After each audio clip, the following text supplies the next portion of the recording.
Would someone please tell me what happened that made it possible for Donald Trump to be elected president again and rain terror upon America?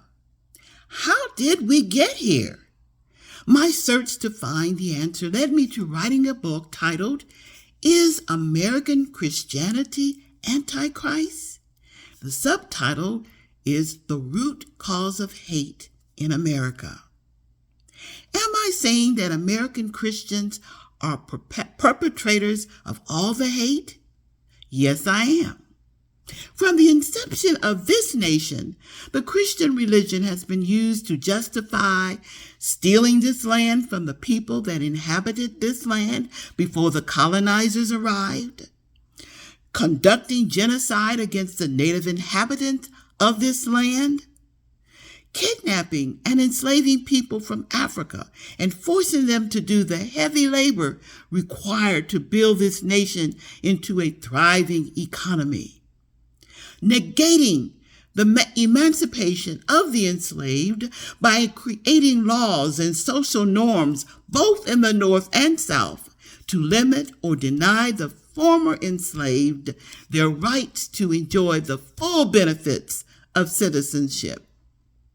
Formation of the Ku Klux Klan, or the KKK, which is an American Protestant-led Christian extremist, white supremacist, far-right hate group that is anti-Black, anti-Jews, and anti-Catholic. And the most horrific was the murder of civil rights leader Reverend Martin Luther King Jr. As a baby boomer who came of age during the civil rights movement, I thought we had progressed beyond the hate that had held this nation in bondage since its inception. Although our schools are now integrated and most workplaces are integrated, Christian churches still remain the most segregated spaces in America today. On a Meet the Press broadcast, April 10, 1960, Reverend Martin Luther King Jr. stated, quote, "One of the tragedies of our nation, one of the shameful tragedies at 11 on Sunday morning is one of the most segregated hours, if not the most segregated hours in Christian America.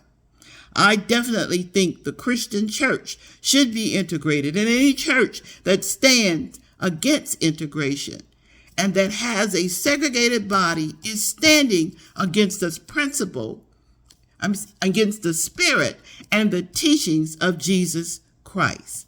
Close quote. I find it interesting how white Christians love to quote Reverend Martin Luther King, but I am not impressed. The Black church exists only because the enslaved were treated as less than human in white churches. Blacks such as former enslaved Frederick Douglass knew intuitively that white churches did not believe in the same Jesus Black Christians believed in. I was an adult when I first attended a white church. The main distinction I discovered between a Black church and a white church is their leadership. White churches only have white pastors, even though their congregations may consist of both Blacks and whites. In the white congregations I attended, I also noticed that as the number of Blacks increased, the number of whites began to dwindle. Although many Blacks today are comfortable attending white churches, whites do not appear to be comfortable attending churches pastored by Black ministers or congregations where Blacks outnumber whites. I was amazed to learn that my observations were validated by research conducted by Public Religion Research Institute, known as PRRI. When it came to diversifying church leadership, they found that among white churchgoers, white evangelical Protestants were less likely than white Catholics or white mainline non-evangelical Protestants to express desire to have more people of color in their church's leadership. Another distinction between black churches and white churches is black preachers have always preached social justice, whereas white preachers tend to promote Christian nationalist ideology. I know this from my own experience. My first white pastors were big supporters of Ronald Reagan's candidacy for president and despised then President Jimmy Carter. The white pastor who led the church I attended in the 90s adamantly preached against abortion. And when a doctor was murdered in Florida for performing abortions, my pastor expressed from the pulpit his approval of the doctor's murder. Can you imagine? PRRI research data also revealed there is a major disparity between how white Christians vote and how black Christians vote. I've heard that people tend to vote for candidates who share their values. Well, PRRI research makes it very clear that blacks, whether Christian or non-Christian, do not share the same values as white Christians, especially when casting their votes. It is a well-established fact that the biggest supporters of Trump, both in 2016 and 2024, were white evangelical Christians. However, 88 to 89% of blacks voted for Hillary Clinton in 2016, and roughly 83% of blacks voted for Kamala Harris in 2024. As I researched for writing my book, I kept asking myself, do white Christians believe in Jesus?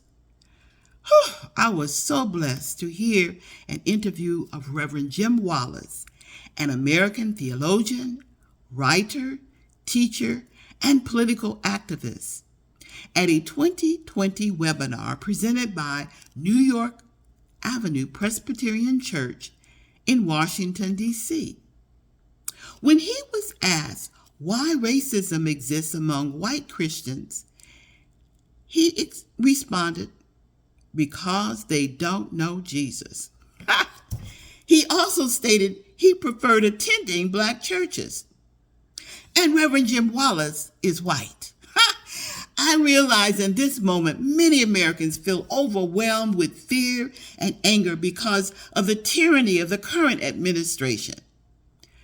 But I recommend you follow Reverend Jim Wallace's example and attend a black church. Not only will you be welcomed with love, but you will enjoy uplifting music that will make you feel like dancing. You will hear an anointed sermon that will inspire you to sing, I feel like going on. Best of all, you will get to know Jesus. God has spoken.